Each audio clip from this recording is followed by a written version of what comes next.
Around 48 hours हो चुके हैं रियल मैड्रिड को बायर्न म्यूनिख से हारते हुए।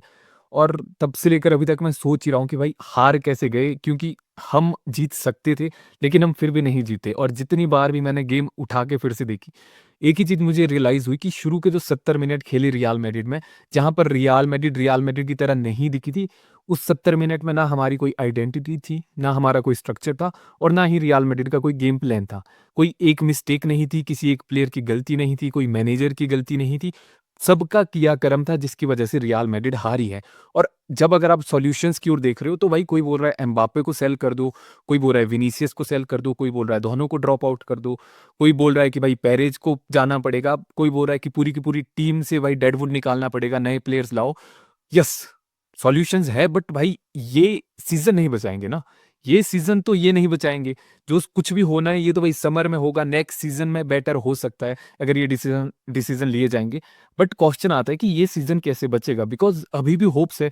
ला लीगा ठीक है, लॉन्ग हो चुका है, वो ऑलमोस्ट खत्म है। बट भाई यूसीएल में तो अभी भी होप है। लीड उतनी बड़ी नहीं है बायर्न की, अवे गेम है बट भाई आप कर सकते हो, टर्न अराउंड कर सकते हो। तो रियल मैड्रिड का सॉल्यूशन क्या है? रियल मैड्रिड के लिए प्रॉब्लम्स क्या है? बिकॉज़ आप अगर देखोगे सॉल्यूशन टीम के अंदर ही है।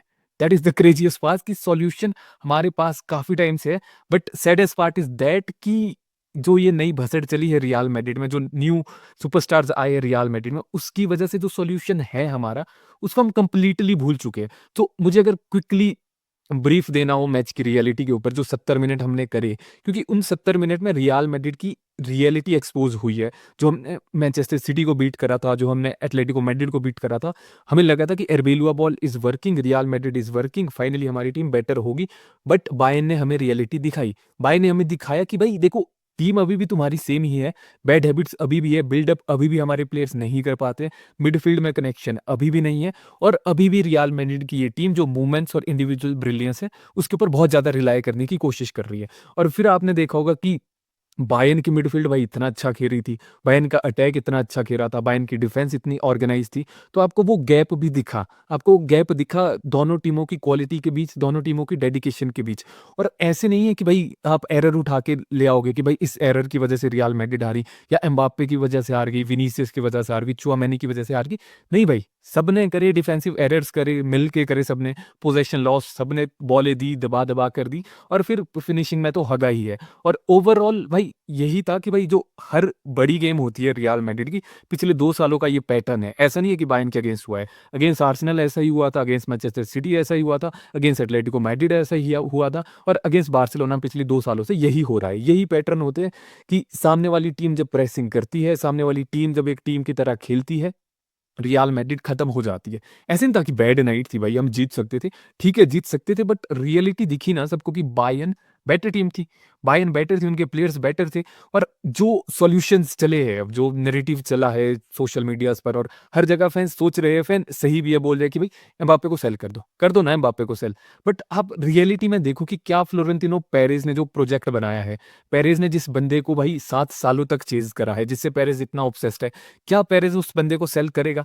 आंसर इज़ नो भाई, अनरियलिस्टिक है। आप बोल रहे हो कि भाई विनीसियस जूनियर के साथ फिर कुछ कर लेते हैं, बट फिर भी आपको देखोगे कि भाई ये फिर वो लेज़ी स्केपगोटिंग हो जाती है कि भाई विनी पे डाल देते हैं या एम्बाप्पे पे डाल देते हैं। बट रियलिटी यही है ना कि भाई फ्लोरेंटिनो पेरेज़ ऑब्सेस्ड है दोनों से। फ्लोरेंटिनो पेरेज़ इतनी जल्दी हार एक्सेप्ट नहीं करता है। उसने जब बिल्ड करा है इन दोनों के अराउंड, उसने प्रोजेक्ट बनाने की कोशिश करी है कि भाई ये मेरा प्रोजेक्ट होने वाला है, मैं इन सुपरस्टार्स के साथ जाने वाला हूँ, तो वो इतनी जल्दी भाई हार नहीं मानता है। आप कोई भी एरा उठा के देख लेना, आप गैलेक्टिको देखना, उसको भी खत्म होने में 6 सालें लगी थी। 6 सालों बाद फ्लोरेंटिनो पेरेज़ को रियलाइज़ हुआ था कि नहीं भाई, अपने बस का तो नहीं है। फिर आप उसके बाद वाला एरा उठा के देखना, जब 2009 वाली साइनिंग्स हुई थी, फिर भी रियल मैड्रिड को 5 सालें लगी थी यूसीएल जीतने में।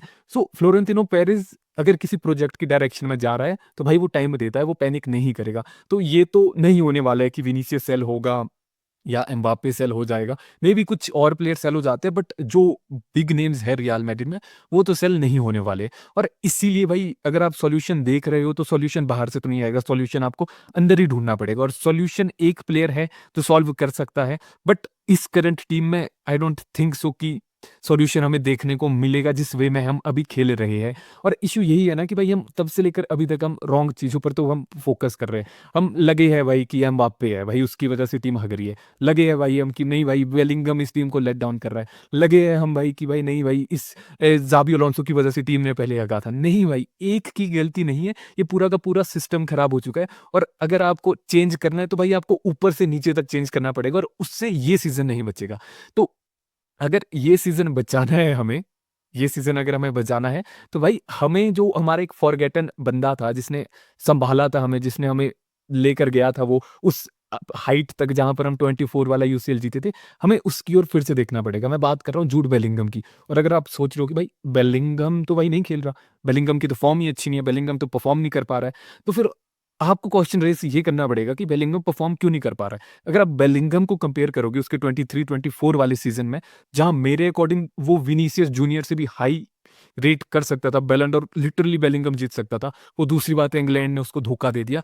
बट बेलिंगम भाई उस सीज़न हमारा बेस्ट प्लेयर था अलोंग विद आपके टोनी क्रूज़। और एकदम से बेलिंगम में चेंज क्या हुआ? तो सबसे पहले आप देखो कि जो फोकल पॉइंट था, वो चेंज हो गया। वो बेलिंगम को अब सेकेंडरी रोल दे दिया। शायद मैनेजर का थोड़ा-सा रोल होगा, शायद पेरेज़ थोड़ा-सा फोकस कर रहा है और उसकी वजह से जो बेलिंगम की पोजीशनिंग है, उस पे बहुत ज़्यादा इफ़ेक्ट पड़ा है।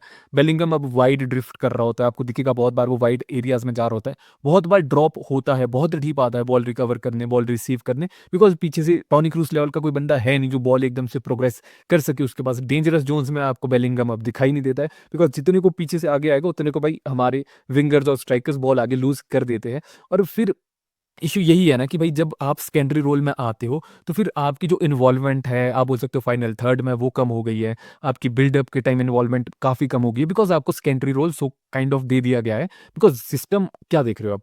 पहले ज़ाबी अलोंसो के अंडर था कि भाई एम्बाप्पे उसके अराउंड बनेगा, अब एर्बेलुआ के अंडर है कि भाई विनीसियस लेफ्ट, लेफ्ट, लेफ्ट या एम्बाप्पे लेफ्ट, लेफ्ट, लेफ्ट। और उसकी वजह से जो एक फोकल पॉइंट होता था बेलिंगम, वो काइंड ऑफ खत्म हो गया है। बेलिंगम जो रियल मैड्रिड का भाई सुपरस्टार होता था, रियल मैड्रिड का बैटमैन था हमारा, जो हमें बचा कर ले जाता था। 23-24 सीज़न में जिस बंदे ने इतने मैजिकल मोमेंट्स, इतने क्लच मोमेंट्स दिए थे, वो एकदम से गायब हो चुका है।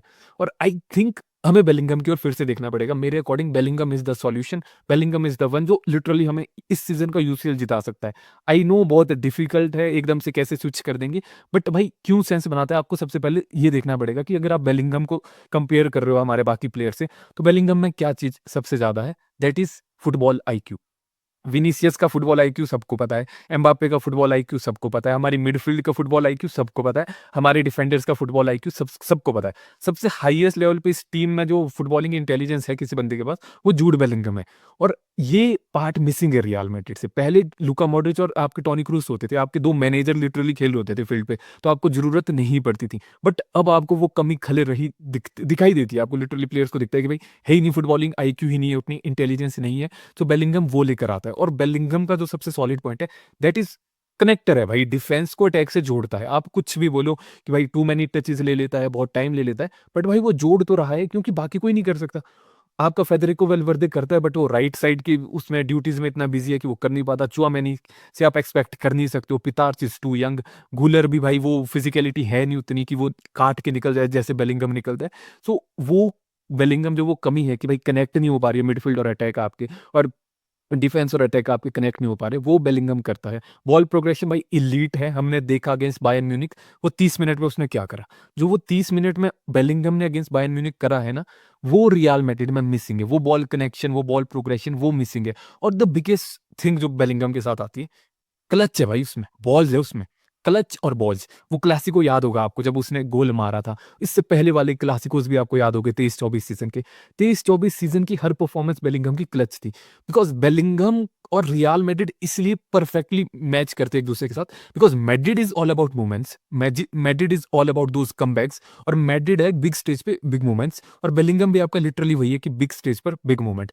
आई नो बेलिंगम की भाई फिज़िकैलिटी वाइज़ अभी भी थोड़े से इश्यू में, उतना फिज़िकली फिट नहीं है, मैच फिट नहीं है, बट हमें रिस्क लेना पड़ेगा, क्योंकि अगर आप टैक्टिकल एस्पेक्ट देख रहे हो, आप देख रहे हो कि रियल मैड्रिड को अगर बायर्न को बीट करना है, आपको ये रिस्क लेना पड़ेगा। आपको वापस जाना पड़ेगा उसी फ़ॉर्मेशन में, जिस फ़ॉर्मेशन ने रियल मैड्रिड को लास्ट टाइम यूसीएल जिताया था, जिस फॉर्मेशन ने रियल मैड्रिड को लास्ट टाइम ला लीगा जिताई थी। और जिस फॉर्मेशन में याद रखना 2023-24 के सीजन में रियल मैड्रिड ने अनबीटन यूसीएल जीता था, अनबीटन, कोई नहीं हरा पाया था हमें। इतनी बड़ी बात थी। और ला लीगा में भी हम सिर्फ वो एटलेटिको वाले मैच हारे थे, पूरे सीजन में 2 मैच हारे थे बस, वो भी एटलेटिको मैड्रिड से। वो इतना गोटेड सीजन था और वो गोटेड सीजन दिलाया था 442 डायमंड ने। 442 नैरो नहीं, 442 वाइड नहीं, 4222 नहीं, 442 डायमंड, जहां पर बेलिंगम डायमंड के टिप पर था। बिकॉज़ भाई वो बहुत सिंपल है, बहुत बैलेंस्ड है और स्ट्रक्चर्ड है। क्योंकि अगर देखो ना, बेलिंगम का आपको बेस्ट निकालना है, बेलिंगम को आपको फ्री रोल में देना पड़ेगा। प्रीटी सिंपल, आपको फ्री रोल देना पड़ेगा, आपको उसको बोलना पड़ेगा भाई तेरा जहाँ मन कर रहा है तू वहाँ जा। और उसके लिए प्लस आप जब एम्बाप्पे और विनीसियस के साथ जा रहे हो, आपकी जो मिड 3 पीछे होगी, जो आपकी पिवट होगे पीछे, वो आपके डिफेंसिवली बहुत सॉलिड होनी चाहिए। लिटरली भाई गोटेड होनी चाहिए डिफेंसिवली। बिकॉज़ चुआमेनी बाहर हो चुका है, तो मैं एक्सपेक्ट कर रहा हूँ कि उस रोल में आपके मे बी डीन हॉयसन खेलेंगे, प्लस आप पितार्स तो उस रोल में लोगे ही। और अगर आप थर्ड मिडफील्डर, आप पितार्च और गुलर में से किसी एक को लेकर जाओ उस रोल में, और फिर फेडरिको वेलवेर्दे राइट साइड संभालेंगे। बट जो भी आपकी वो बैक मिड 3 होगी जो भी आपकी, उसको डिफेंसिवली बहुत सॉलिड होना पड़ेगा। बिकॉज़ आपको बेस्ट निकालना है, आपको मूवमेंट्स पे मैच जीतने हैं, तो भाई आपको थोड़े से सैक्रिफाइस तो करने पड़ेंगे। क्योंकि आप देखो ना, द मोमेंट आपकी डिफेंसिवली आपकी मिडफील्ड सॉर्टेड है, बेलिंगम, एम्बाप्पे और विनीसियस लिटरली गेम शिफ्ट कर सकते हैं। बट उसके लिए एम्बाप्पे और विनीसियस को भी वही अपनी पोजीशनिंग है, वो थोड़ी-सी एडजस्ट करनी पड़ेगी, अगर आपको मैच जीतना है। अगर आप नहीं जीतना चाहते हो, तो भाई फिर करो जो कर रहा है, जो चल रहा है वैसे ही चलने दो। फिर कुछ नहीं है, फिर कोई नहीं बचा सकता इस टीम को। और जो सबसे टॉकिंग पॉइंट है, जो मुझे लगता है जिस पे कोई बात नहीं करता है, कि भाई रियल मैड्रिड की जो ये टीम है ना, भाई फिजिकल तो है भाई। वेलवर्दे देखो क्या भागता है, चुआमेनी देखो भाई बीस्ट है, एम्बाप्पे की रनिंग देखो भाई, विनीसियस देखो वन ऑन वन कितना सॉलिड है भाई, ट्रेंट की पासिंग देखो आप, आपकी मेंडी की फिजिकलिटी देखो। फिजिकलिटी है इस टीम के पास। मॉडर्न फुटबॉल में भाई बहुत हाई रेट पे रखा गया है फिजिकलिटी को। बट इस टीम में जो मिसिंग है वो है आईक्यू, और जो जूड बेलिंगम आपका लेकर आता है। इट डजंट मैटर आप कितने भाग रहे हो, अगर आप वो सेम चीज एक पास में कर रहे हो ना, तो भाई कोई फ़र्क ही नहीं पड़ता। ठीक है, वर्क रेट मैटर करती है, बट भाई इंटेलिजेंस भी मैटर करती है, जो रियल मैड्रिड की इस टीम से मिसिंग है। रियल मैड्रिड की ये टीम कुछ ज़्यादा ही कंट्रोल करने लगी है। ठीक है, फ्रीडम देते हैं, बट एर्बेलुआ भाई बहुत बार कुछ ज़्यादा ही कंट्रोल की नहीं कर लेते हैं। और उसके चक्कर में जो रियल मैड्रिड का केओस है, जो कंट्रोल्ड केओस होना चाहिए, वो कंट्रोल नहीं होता, वहाँ फिर फ्रीडम मिल जाता है। और उसी के चक्कर में रियल मैड्रिड के एल लगे पड़े हैं। और आई बिलीव कि बेलिंगम वो गैप, वो फुटबॉलिंग आईक्यू वाला गैप, वो टिक कर सकता है वहाँ पर। आई नो गैम्बल है, मुझे पता है गैम्बल है, बहुत बड़ा गैम्बल है। आपको विनीसियस और एम्बाप्पे को सेकेंडरी रोल में डालना पड़ेगा, आपको बेलिंगम को मेन गाय बनाना पड़ेगा। बट आई बिलीव अगर इस पूरी की पूरी टीम में कोई एक बंदा है जो प्रेस रेजिस्टेंट है, पूरी की पूरी टीम में एक बंदा है जो मल्टीपल रोल्स खेल सकता है, पूरी की पूरी टीम में एक बंदा है जो आप बोल सकते हो कि जिसके अराउंड आप टीम बिल्ड कर सकते हो और आराम से टीम बिल्ड हो जाएगी, ना वो आपका एम्बाप्पे है, ना वो आपका विनीसियस जूनियर है, वो आपका जूड बेलिंगम है। और आई वांट कि एर्बेलुआ अगेंस्ट बायर्न म्यूनिख जब हम सेकंड लेग खेलेंगे, वहां बेलिंगम के अराउंड सब कुछ बिल्ड कर। आई वांट हिम, बिकॉज़ आप एक छोटे-मोटे ग्राउंड पर नहीं खेल रहे, आप एलियांज अरेना में खेल रहे हो। It is not like Bernabeu कि भाई सब कुछ शांत होने वाला है, कोई शोर हल्ला कुछ नहीं मचेगा। एलियांज अरेना कच्चा खा जाएगा, हमारे जो प्लेयर्स हैं ना, इनकी टांगें काँप जाएगी। एक तो बायर्न प्रेसिंग करेगी, बायर्न चढ़ी होगी, ऊपर से फैन्स चढ़े होंगे, भाई इनकी टांगें काँप जाएगी। सोचो, अपने होम पे भाई इन्होंने इतने मिस पासेस करे हैं, इतने पोज़ेशन लूज़ करे हैं। एलियांज अरेना में सेम प्रेसिंग, सेम आपकी आप बोल सकते हो काउंटर प्रेसिंग, सेम एग्रेशन वाली बायर्न म्यूनिख, प्लस उनके फैन्स चढ़े पड़े, फट जाएँगे भाई ये। ये वहीं सो जाएँगे नीचे कि नहीं भाई हमसे नहीं हो रहा, टाँगें नहीं चल रही, टाँगें काँप रही है। तो उस प्रेशर वाले मोमेंट में आपको एक ऐसा बंदा चाहिए कि जिसके अराउंड सब कुछ घूमे, और वो बंदा बेलिंगम है। क्योंकि और कुछ एक्सपेरिमेंट नहीं हो सकता। आप देखो कि अंडर एंcelotti भाई एम्बाप्पे और विनीसियस नहीं चले, जो आपका मैन मैनेजमेंट का गॉड है। फिर अंडर आपके ज़ाबी अलोंसो, ये दोनों नहीं चले, जो टैक्टिकली भाई वन ऑफ टॉप 3 मैनेजर में आता है आराम से, जो मॉडर्न मैनेजर्स है, आराम से टॉप 3 में आता है। ये वहाँ काम नहीं करे। इवन अभी भी अंडर एर्बेलुआ ये दोनों काम नहीं कर पा रहे हैं। और अगर आपको लग रहा है कि सेम अप्रोच के साथ, इन दोनों के साथ, इन दोनों के अराउंड सब कुछ करके कुछ हो पाएगा, तो भाई बहुत ज़्यादा मुश्किल है। आई नो बहुत क्रिटिकल डिसीजन है। आई डोंट थिंक सो एर्बेलुआ ये करेगा भी कि नहीं करेगा, बट आपको समझना पड़ेगा it is high risk high reward. It is real Madrid वाला वो, कि अगर बेलिंगम वो प्रोवाइड करेगा आपको, वो मूवमेंट्स वो प्रोवाइड करेगा, अगर आप उसको वो फ्रीडम दोगे। आप विनीसियस और एम्बाप्पे को वो थोड़ा-सा डिसिप्लिन में लाओगे कि नहीं भाई देख, टीम मैटर करती है, तू मैटर नहीं करता है, टीम मैटर करती है। तो मेरे अकॉर्डिंग ये वर्क कर सकता है। अगर एर्बेलुआ चाहता है कि ये सीज़न बचे, नहीं तो भाई ऑप्शन है, मैं मना नहीं कर रहा हूँ।